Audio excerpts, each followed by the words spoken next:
नमस्कार दोस्तों। तो बंगाल में इलेक्शंस हो गए और आज हम इस वीडियो में बंगाल के रिजल्ट के बारे में बिल्कुल भी चर्चा नहीं करने वाले हैं, क्योंकि रिजल्ट आपके सामने ही और आपने ऐसे भी देख लिया होगा 10 जगह उसके ऊपर डिस्कशन भी हो गई कि इन्होंने सरकार बना ली, ये बनने वाले चीफ मिनिस्टर, ये होगा मिनिस्टर और ये सब सब चर्चा, इन्होंने ये बोला उन्होंने वो बोला।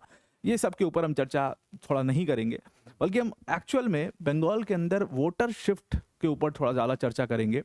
What went wrong with TMC उसके ऊपर थोड़ा चर्चा करेंगे। और बीजेपी जिसका नाम सुन करके बंगाल में एक समय पर 2005 2006 2007 8 के समय जो लोग हंसा करते थे, वो बीजेपी ने किस तरीके, मतलब उड़ीसा में भी सेम हमने पैटर्न देखा, बंगाल में भी सेम पैटर्न देखा।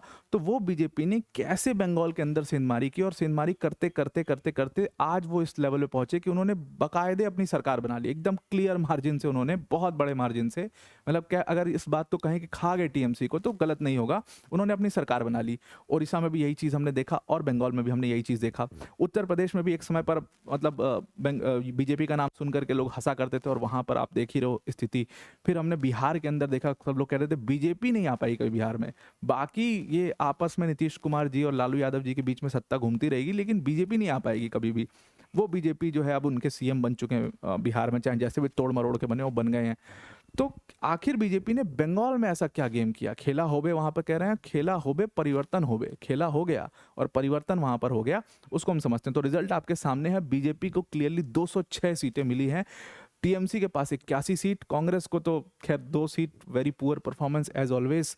और उसके बाद लेकिन सबसे ज्यादा जो मैं शॉक्ड हूँ वो सीपीआई की वजह से हूँ, क्योंकि सीपीआई को इस बार लग रहा था कि सीपीआई जो है वो अपने पुनर्जीवित होने की कोशिश कर रही है। वो सीपीआई एक सीट पर है और पूरी तरीके से हम इस इलेक्शन में एक बात बहुत तय होकर के कह सकते हैं, कई स्टेट्स में इलेक्शन हुए तो केरला में बंगाल के इलेक्शन और केरला के इलेक्शन देख करके एक चीज़ आप बड़ा तय होकर के कह सकते हो कि भारत में सीपीआई का पॉलिटिक्स खत्म हो गया। मतलब कि भारत में लेफ्ट का पॉलिटिक्स अगर मैं क्लियरली कहूँ तो वो एकदम, वो आपको यूनिवर्सिटीज़ में बहुत ज़्यादा दिखाई देगा, लेकिन वो यूनिवर्सिटीज़ से बाहर निकल करके नेशनल पॉलिटिक्स में, स्टेट पॉलिटिक्स में वो एकदम ओवर और ख़त्म हो चुका है। एक लास्ट एकमात्र गढ़ जो लेफ्ट का माना जाता था वो बंगाल माना जाता था और उसके अलावा केरला माना जाता था। दोनों जगह पूरी तरीके से लेफ्ट खत्म हो गया। बिहार में थोड़ा बहुत जो लेफ्ट बचा वो भी खत्म है, बिहार के अंदर भी खत्म है। तो आप मान के चल सकते हो कि लेफ्ट की पॉलिटिक्स भारत में अब खत्म होने की तरफ या कगार पर पहुंच चुकी है। उसका भी हम चर्चा करेंगे, कभी एक पूरी इंडिपेंडेंट उसके ऊपर वीडियो लेकर के आएंगे, what went wrong with the left politics. लेकिन आज हमारी चर्चा थोड़ी सी टीएमसी और बीजेपी के इर्द गिर्द ही घूमने वाली है। तो वीडियो में आगे जाने से पहले, डिटेल में समझने से पहले, वीडियो में आगे जाने से पहले एक बड़ी अनाउंसमेंट अनअकैडमी टीम की तरफ से कि अगर आप यूपीएससी सीएससी के प्रिपरेशन कर रहे हैं तो Unacademy is your one stop solution. और अनअकैडमी ने अपने सारे व्यूवर्स के लिए, अनअकैडमी ने अपने सारे यूपीएससी सीएससी के एस्पिरेंट्स के लिए जो अपना ऑफर है उसको 22,999 कर दिया। यानी कि 12 मंथ्स की जो पूरी कोचिंग है अनअकैडमी की फाउंडेशन कोर्स की, वो सिर्फ आपको 22,999 में मिल जाएगा। इसमें आपको अनअकैडमी के टॉप एजुकेटर जैसे मृणाल सर, प्रतीक सर, सुदर्शन सर जैसे एजुकेटर्स जो हैं वो आपको इसके अंदर पढ़ा रहे होंगे। लिंक इसका डिस्क्रिप्शन हमने दे दिया, उस लिंक पर क्लिक करके आप यहाँ पर ज्वाइन कर सकते हैं और आप मेरा कोड इसमें इस्तेमाल कर सकते हैं। APYT10 मेरा कोड है, इसको इस्तेमाल करके आप इसको ज्वाइन कर सकते हैं। Now let's come to the point कि हुआ क्या बंगाल में। तो बंगाल में आपको सीटों के मामले में से दिख रहा होगा कि यहाँ पर टीएमसी को 81 सीटें हैं और बीजेपी को 206 सीटें हैं। यानी कि ये देख करके एक चीज़ तो बहुत क्लियरली कि बाइपोलर इलेक्शन हुए हैं। अगर आप परसेंटेज वोट्स में देखोगे तो बहुत ज़्यादा फर्क यहाँ पर दिखाई नहीं देगा। तो what went good with BJP and what went wrong with TMC, इसके ऊपर हम थोड़ा सा चर्चा करते हैं। अब हम थोड़ा सा पीछे चलते हैं 2021 के इलेक्शन में। अगर हम बंगाल के अंदर देखें कि ममता दीदी का जो स्ट्रांग होल्ड था वो कहाँ था, तो आपको क्लियरली इस पिक्चर से एक चीज दिखाई दे रही होगी कि जो साउथ बंगाल है, वो भी खास तौर से साउथ ईस्ट बंगाल, यानी कि नॉर्थ 24 परगना, साउथ 24 परगना, उसके ऊपर कोलकाता की सीटें, कुछ सीटें, और मतलब मुर्शिदाबाद, मालदा, ये सब जो है ये एक तरीके से बंगाल में ममता दीदी की स्ट्रांग होल्ड सीट्स हुआ करती थी, यानी कि टीएमसी का गढ़ हुआ करता था। अब अगर आप यही मैप अभी के इलेक्शन का देखोगे तो यहां पर आप देखो कि साउथ बंगाल में पूरी तरीके से बीजेपी ने टीएमसी को साफ कर दिया। तो बंगाल को हम दो हिस्सों में देखते हैं, एक नॉर्थ बंगाल और एक साउथ बंगाल। अगर आप नॉर्थ बंगाल में देखोगे तो बीजेपी ने ठीक ठाक 2021 के इलेक्शन में भी अच्छा परफॉर्म किया। तो बंगाल को हम दो हिस्सों में डिवाइड करते हैं, नॉर्थ बंगाल और साउथ बंगाल। अगर आप देखो तो बीजेपी को पिछली बार जब उन्होंने किया था तो नॉर्थ बंगाल से मोस्टली सीट्स आई थी बीजेपी की। टोटल जो करो तो बीजेपी 77 सीट जीत पाया था और टीएमसी जो है वो 215 सीटें जीता था पिछली बार। तो क्लियरली टीएमसी का जो गढ़ था वो साउथ बंगाल था, साउथ बंगाल ही सब कुछ था, और ये मतलब साउथ बंगाल का वो भी ऊपर वाला हिस्सा और साउथ ईस्ट बंगाल जो है वो उनका क्लियरली गढ़ हुआ करता था। इस बार अगर आप मैप देखेंगे तो टीएमसी वहां पर पूरी तरीके से साफ हो गया। टीएमसी थोड़ा बहुत जो बचा वो इस बीच वाले हिस्से में रहा, उसके बाद क्लियरली वो साउथ बंगाल में भी साफ हो गया और नॉर्थ बंगाल में तो साफ थे ही। हम थोड़ा सा डिस्ट्रिक्ट वाइज समझते हैं कि कौन कौन से डिस्ट्रिक्ट्स की हम बात कर रहे हैं। अगर आप साउथ बंगाल देखो, मतलब सॉरी नॉर्थ बंगाल देखो जो कि बीजेपी का स्ट्रांग होल्ड है, तो वो नॉर्थ बंगाल में दार्जिलिंग, जलपाईगुड़ी, अलीपुरदुआ, कोच बिहार, ये सब जो डिस्ट्रिक्ट्स हैं ये हमेशा से बीजेपी के स्ट्रांग होल्ड डिस्ट्रिक्ट्स हैं, हमेशा से। मतलब 2021 में भी बीजेपी ने यहाँ पर बड़ा अच्छा परफॉर्म किया और अभी भी यहाँ पर बीजेपी ने क्लियरली परफॉर्म किया। तो नॉर्थ बंगाल हमेशा से बीजेपी का अच्छा गढ़ रहा था, यहाँ पर कुछ बहुत ज़्यादा दिक्कत नहीं थी। अगर टीएमसी को कुछ करना था तो यहाँ शायद सेंधमारी कर सकते थे, लेकिन वो यहाँ पर पूरी तरीके से जो वोट बैंक है वो पूरा, मतलब ऊपर से आपको सिक्किम दिखाई दे रहा है, बगल में आपको नेपाल दिखाई दे रहा है, इधर आपको भूटान दिखाई दे रहा है। ये पूरा एरिया जो है, ये पूरा एरिया मतलब कि नॉर्थ बंगाल का एरिया, ये हमेशा से बीजेपी का अच्छा स्ट्रांग होल्ड रहा है। अब जैसे ही आप नॉर्थ बंगाल से नीचे की तरफ आते हो आपको उत्तर दिनाजपुर दिखता है। ये उत्तर दिनाजपुर गढ़ है टीएमसी का। आप इसको मतलब पूरी तरीके से मान लीजिए कि ये पूरी तरीके से बंगाल, मतलब उत्तर दिनाजपुर जो है वो गढ़ है यहाँ पर टीएमसी का। इसका एक तरफ का बॉर्डर जो है वो आपका बांग्लादेश के साथ लग रहा है, दूसरा बॉर्डर यहाँ पर बिहार के साथ लग रहा है। उसके बाद आप और नीचे आइए तो आपको दक्षिण दिनाजपुर दिखेगा, उसके बाद मालदा दिखाई देगा, मुर्शिदाबाद दिखाई देगा, बीरभूम दिखाई देगा। ये सब वो डिस्ट्रिक्ट्स मैं आपको बता रहा हूँ जो कि टीएमसी का गढ़ रहा करते थे। और इस बार भी यहाँ पर कोई बहुत ज़्यादा आपको फर्क दिखाई नहीं देगा। आप देखिए कि जो उत्तर दिनाजपुर है, यानी कि जो उत्तर दिनाजपुर है वो क्लीन किया बीजेपी ने, बहुत अच्छा वहाँ पर परफॉर्म किया बीजेपी ने, कोई दिक्कत नहीं हुई। दक्षिण दिनाजपुर के ऊपर जब आप वो क्लीन किया यहाँ पर टीएमसी ने। दक्षिण दिनाजपुर की तरफ जब आप आते हो तो दक्षिण दिनाजपुर में आपको फिर भी टीएमसी बीजेपी जो है वो सेंधमारी करते हुए नजर आती है। उसके बाद नीचे मालदा और मुर्शिदाबाद आते हैं। तो मालदा और मुर्शिदाबाद तो खैर टीएमसी का गढ़ रहे थे, इसमें भी कुछ सीटों पर बीजेपी ने सेंधमारी करने में सक्सेसफुल हुए। और वो भी वो सीटों पर आप देखिए कि ये सीटें जो बीजेपी ने जीती हैं, ये सारी सीटें जो हैं वो बांग्लादेश बॉर्डर वाली सीटें हैं, खास तौर से बांग्लादेश की बॉर्डर वाली सीटें हैं जो बीजेपी ने जीती हैं। ये क्यों हुआ है, इसके पीछे का हम रीजन समझते हैं। जब बांग्लादेश में वायलेंस हुआ और वायलेंस में जब यहाँ पर लोगों ने देखा कि बॉर्डर के उस पार बहुत सारे लोगों को, जिनको वो जानते भी हैं, बॉर्डर के उस पार जो लोग हैं बांग्लादेश के अंदर, जो हिंदूज हैं, जो माइनॉरिटीज़ हैं, हिंदूज हैं, क्रिश्चियंस हैं, उनको पीटा जा रहा है, उनको मारा जा रहा है, मंदिरों को तोड़ा जा रहा है। क्लियर वायलेंस था और रिलीजियस वायलेंस था। क्लियरली एक पूरा आपको रिलीजियस माहौल वहाँ पर दिखाई दे रहा है। मार्जिनलाइजेशन बहुत ज़्यादा है, परसिक्यूशन बहुत ज़्यादा है वहाँ पर माइनॉरिटीज़ का। तो उसका इम्पैक्ट इन बॉर्डर एरियाज पर पड़ा। उसका इम्पैक्ट यहाँ पर पड़ा कि भाई अगर हम एकजुट होकर के वोट नहीं देंगे, अगर हम हिंदू भावना पर वोट नहीं देंगे तो कहीं हमारी वो स्थिति ना हो जाए। वो क्लियरली आपको बॉर्डर एरियाज पर या बॉर्डर के सीटों पर रिफ्लेक्ट करता हुआ साफ साफ नजर आ रहा है। और ये रिफ्लेक्शन मैं आपको आगे भी दिखाऊंगा। फिर उसके बाद मुर्शिदाबाद तो खैर पूरा उनका गढ़ रहा ही है टीएमसी का, वहाँ पर वो मतलब आज भी वैसा ही परफॉर्म कर रहे हैं। बीरभूम गेम जो हुआ सारा वो इन एरियाज में हुआ। इन एरियाज में अगर हम देखें क्लियरली तो यहाँ पर झारखंड के बॉर्डर के साथ लगा हुआ जिला आपको दिख रहा है पुरुलिया, बांकुरा, उसके बाद पश्चिम मेदिनीपुर और पूर्वी मेदिनीपुर। पश्चिम मेदिनीपुर वो इलाके हैं, वो एरियाज हैं जहां पर जो ओडिशा के साथ जिनका बॉर्डर लगता है। और ओडिशा की क्योंकि सरकार बीजेपी की बनी, उसका एक बहुत बड़ा इम्पैक्ट हो सकता है पश्चिम मेदिनीपुर और पूर्वी मेदिनीपुर में आपको दिखाई दे।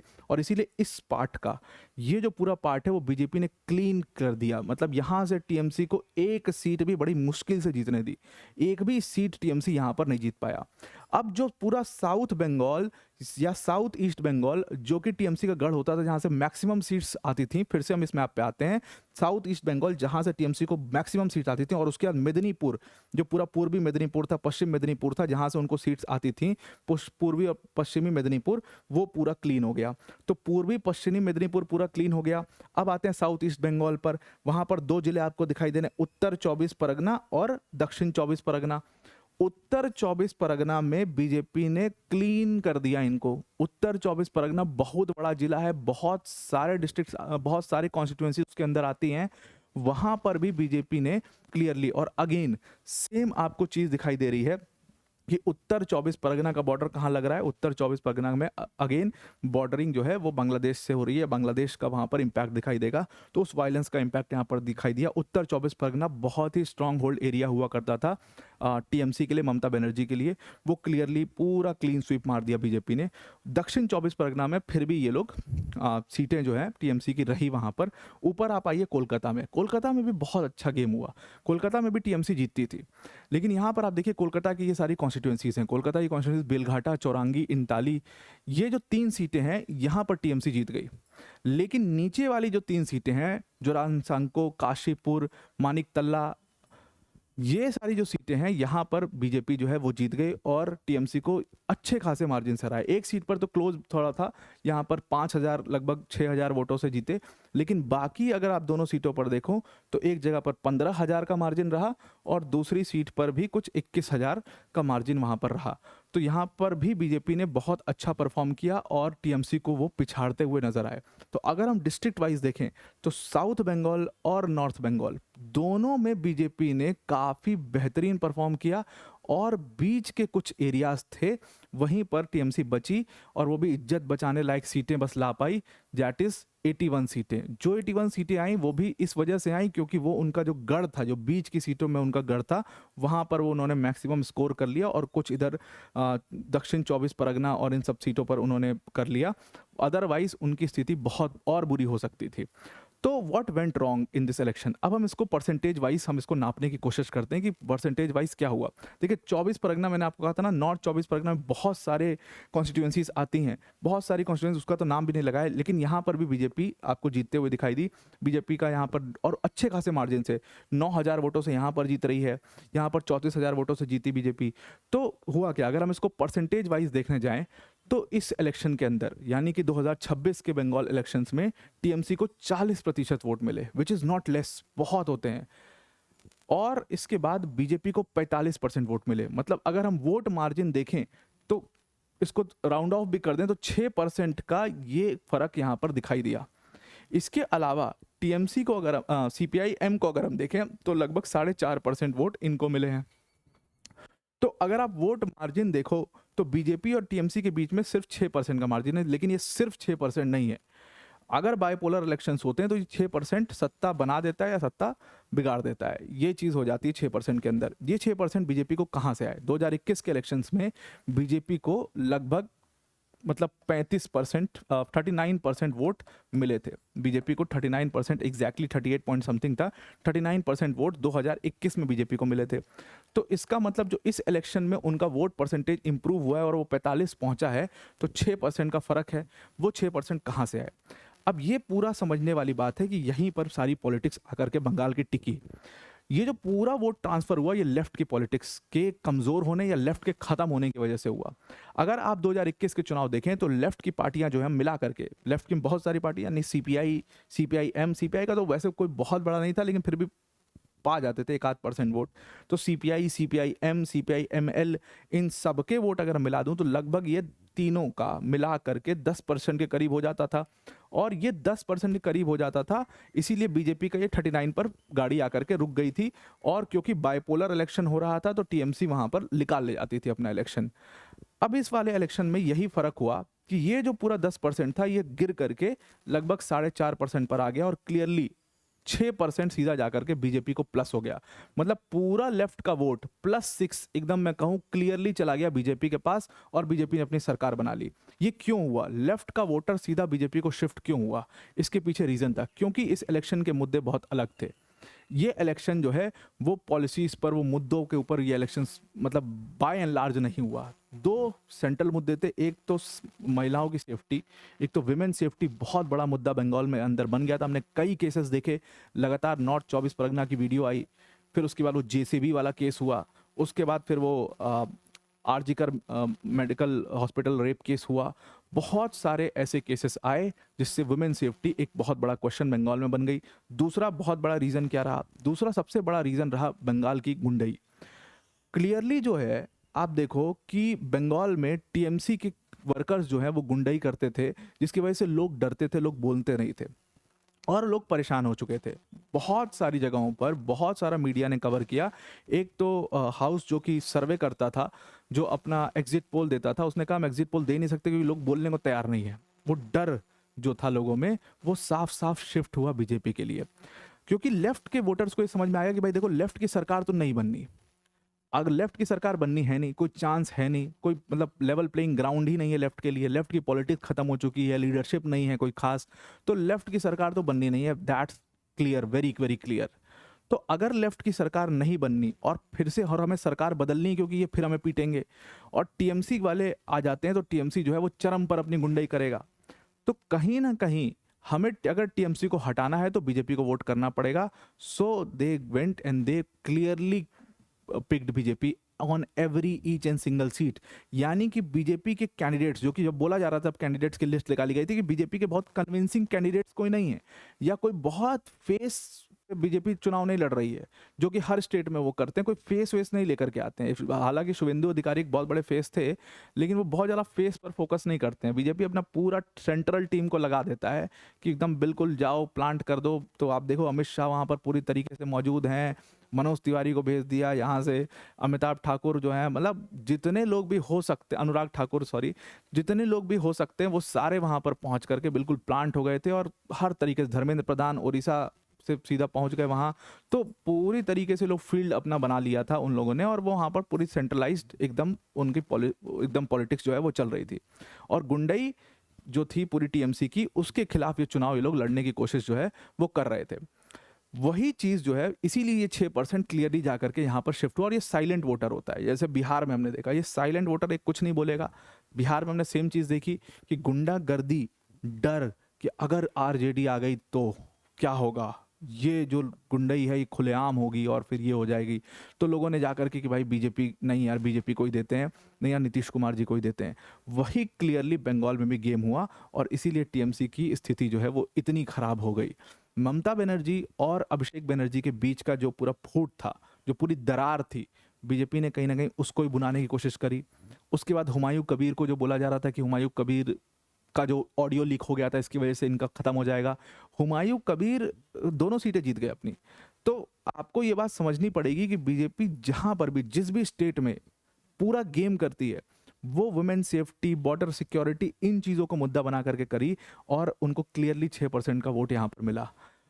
और ये एक बहुत क्लियर इंडिकेशन है विपक्ष के लिए कि अगर आप कोई भी चीज़ लिमिट से बाहर जा करके करते हैं तो जनता आपको वो मार्जिन नहीं देगी। और ये क्लियरली दिख रहा है, यहाँ पर कोई गेम नहीं हुआ है। आप बंगाल में देखिए जो फुटेजेस सामने आ रहे हैं, लोग सड़कों पर निकल करके उसको सेलिब्रेट कर, ऐसा लग रहा है जैसे उनको मतलब किसी चीज़ से आज़ादी मिल गई हो। क्या हुआ ये, उनको गुंडागर्दी से आज़ादी, उनको गुंडागर्दी से आज़ादी मिल गई है। वो आम लोग जो दिन का 1000 रुपये कमाते हैं, घर जाके सुकून से अपना डिनर करके सो जाते हैं, वो आम लोग सड़कों पर गुंडाई नहीं कर सकते, वो आम लोग सड़कों पर गुंडाई नहीं झेल सकते, वो अपने साथ गुंडागर्दी नहीं झेल सकते, वो लड़ भी नहीं सकते कि वो बराबरी जा करके लड़े। लेकिन गुंडागर्दी करने वाला एक व्यक्ति होता है, गुंडागर्दी सहने वाले 10 होते हैं, उसको देखने वाले 20 होते हैं, और वो 20 और 10 जब जुड़ जाएंगे वो 30, वो एक को हरा देंगे। वो 30 वोट एक वोट से ऑब्वियसली ज़्यादा होता है। वही चीज़ बीजेपी को जाकर के सपोर्ट मिला और इसीलिए हमने क्लियरली एक इलेक्शन ऐसा देखा जहां पर इतना बड़ा मार्जिन बोला। इस इलेक्शन में कोई पॉलिसी सेंटर में नहीं थी, वुमेन सेफ्टी सेंटर में थी, बॉर्डर सिक्योरिटी सेंटर में थी, और दूसरी जो गुंडागर्दी है उसका इलेक्शन था ये। और इसीलिए बीजेपी 206 सीटें और टीएमसी 81 सीटें दिखी हैं। अब कई सारी चीज़ें बंगाल में होने वाली हैं, बहुत सारे डेवलपमेंट्स आपको बंगाल में दिखेंगे और उसके बाद उसका भी अपडेट हम लेके आते रहेंगे। आई होप आपको ये पूरा आर्टिकल अच्छा लगा, एनालिसिस अच्छी लगी। आज के लिए इतना ही। Thank you and have a nice day.